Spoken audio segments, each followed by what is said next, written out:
پھانسی ہونے میں ابھی 10 سال باقی تھے، کیونکہ قانون کے مطابق مجھے یہ عرصہ قید میں گزارنا تھا، اور اب میں قید میں اپنی زندگی کا ہر لمحہ گن رہا تھا۔ بس 1 مہینہ ہی گزرا تھا، لیکن مجھے لگا جیسے کئی زمانے بیت گئے ہوں۔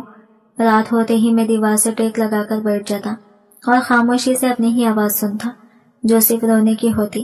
میں بار بار خود پر لعنت بھیجتا، بار بار اپنے رب سے معافی مانگتا، مگر دل کو ذرا سا سکون نہیں ملتا تھا، جیسے میرے گناہ کا بوجھ میری سانسوں پر ہی بھاری پڑ گیا ہو۔ جب بھی آنکھ لگتی، خواب میں ثانیہ نظر آتی، آنکھوں میں درد، چہرے پر گہری ملامت، اور وہ ٹوٹی ہوئی آواز، میں آخرت میں تم سے بدلہ لوں گی، تم نے میری زندگی چھین لی۔ اس ایک جملے نے میرے دل میں ایک دوسرا قید خانہ بنا دیا تھا۔ میں جسمانی طور پر تو جیل میں تھا، لیکن میرا ضمیر اس سے بھی زیادہ سخت قید میں جکڑا ہوا تھا۔ کبھی کبھی میں سوچتا تھا، اگر اس وقت میں جذبات کے بھاؤ میں بہہ نہ جاتا، اگر گھروں میں تھوڑی سمجھ، تھوڑی رہنمائی ہوتی، یا اگر میرے گھر والے میری شادی وقت پر کر دیتے، تو شاید میں اس گناہ کی دلدل میں کبھی نہ اترتا۔ شاید میں بھی دوسروں کی طرح عام مگر عزت کی زندگی گزار رہا ہوتا۔ لیکن اب یہ سب صرف شاید تھے۔ حقیقت یہ تھی کہ میں نے اپنی دنیا بھی برباد کی، اور کسی اور کی دنیا بھی۔ کچھ نہ کچھ غلطیاں شاید حالات کی بھی تھی، مگر اصل ذمہ داری تو مجھے پر تھی۔ حقیقت یہ ہے کہ میں نے ہی بے صبر پن اور اندھے جذبات میں ایک معصوم کی زندگی تباہ کر دی تھی۔ دنیا میں بے شمار لوگ اپنی شادی کا انتظار کرتے کرتے عمر گزار دیتے ہیں۔ شادی کی خواہش کے آگے اتنا نہیں جھکتا جتنا میں جھک گیا تھا۔ وہ تو ہمیشہ کے لیے ہی مر گئی تھی، مگر میں زندہ ہو کر بھی ایسی زندگی جی رہا تھا جو موت سے کم نہ تھی۔ میں قید میں ہر دن گن رہا تھا، دل سال کی لمبی تاریخ اور بھاری سزا، اور پھر اس کے بعد پھانسی۔ یہ خیال ہی میرے دل کو اندر سے چپ جاتا تھا۔ میری تنہائی اور بھی گہری تب ہو گئی جب میرے گھر والوں نے صاف کہہ دیا کہ ان کے لیے میں اب مر چکا ہوں۔ وہ میرے ساتھ مل کر اپنا نام اور عزت برباد نہیں کرنا چاہتے تھے۔ اس دن کے بعد نہ بھیا آئے، نہ امی، نہ بہن۔ میں پہلی بار سمجھ پایا کہ انسان اگر خود اپنے ہاتھوں سے سب کچھ کھو دے تو پھر کوئی رشتہ اسے سہارا دینے نہیں آتا۔ قید کی دیواریں میرے لیے صرف اینٹوں اور سیمنٹ کی نہیں تھی، بلکہ میرے گناہوں کی گونجتی ہوئی آوازیں تھی جو ہر وقت میرے کانوں میں پڑتی رہتی تھی۔ میں جانتا تھا کہ یہ کوئی عام غلطی نہیں تھی، یہ ایک ایسا گناہ تھا جس کی تلخی میں مر کر بھی نہیں کر سکتا تھا۔ کبھی کبھی تو مجھے یوں محسوس ہوتا کہ میں خود اپنے ضمیر کے ہاتھوں سزا پا رہا ہوں۔ دنیا کی عدالت نے تو 10 سال بعد کی پھانسی سنائی تھی، مگر ضمیر کی عدالت مجھے ہر لمحہ اندر سے مار رہی تھی، اور یہ سزا شاید میری آخری سانس تک ساتھ رہنے والی تھی۔ آج کی ویڈیو کہانی آپ کو کیسی لگی کمنٹ کر کے ضرور بتائے گا، اور ویڈیو اچھی لگی ہے تو لائک شیئر ضرور کیجیے گا، ہمارے چینل کو سبسکرائب کریں۔ فرینڈز، ملتے ہیں اگلے نئی ویڈیو کے ساتھ، تب تک لیے بائے بائے، ٹیک کیئر، اللہ حافظ۔